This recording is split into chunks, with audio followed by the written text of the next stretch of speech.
حلوين عاملين ايه؟ ويلكم تو ماي شانل. النهارده الريفيو عن صن بلوك كليو للبشرة الجافة. اول حاجه هنتكلم عن المكتوب انه على العبوه المفروض اللي بيعمله. اول حاجه هو 50 ملي. مكتوب عليه انه مرطب في مرطب وحمايه، بيدي حمايه 50%.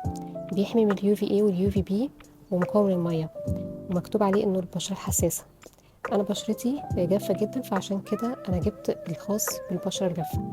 اول حاجة انا اشتريته في السيل، فانا استخدمته لوحده وبدون ميك اب عشان اشوف تأثيره على البشرة عامل ايه.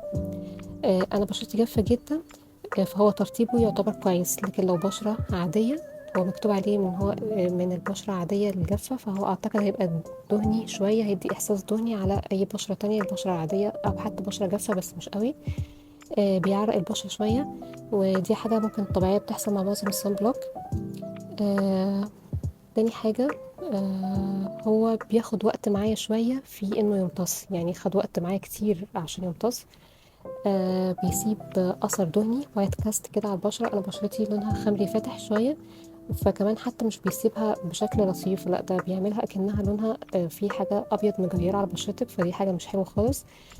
آه بعدين في عيب تاني وحش ما عجبنيش، ان هو بيفرول على البشرة. ده اللي حصل معايا كده يعني. بيتشرب بالمية عادي، رغم انه مكتوب عليه ان هو مقاوم للمية.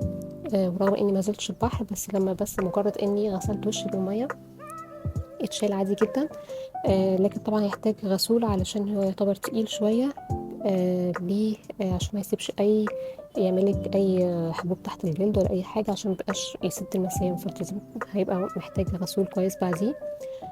اخر اخر حاجه، رغم اني كنت قاعده على البحر، بس كنت قاعده تحت الشمسيه، ما تعرضش كتير للشمس، لكن هو مش بيحمي من الاسمرار. فهي دي هي حاجه ما تفرقش معايا. لكن في بنات اللي هي مش عايزه لون بشرتها يغير او حاجه، فهو مش هيبقى مناسب ليها.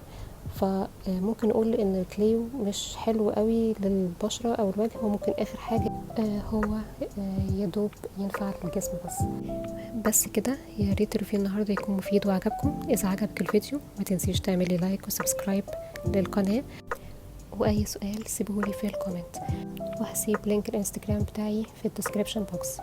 نتقابل في الفيديو الجاي. باي باي.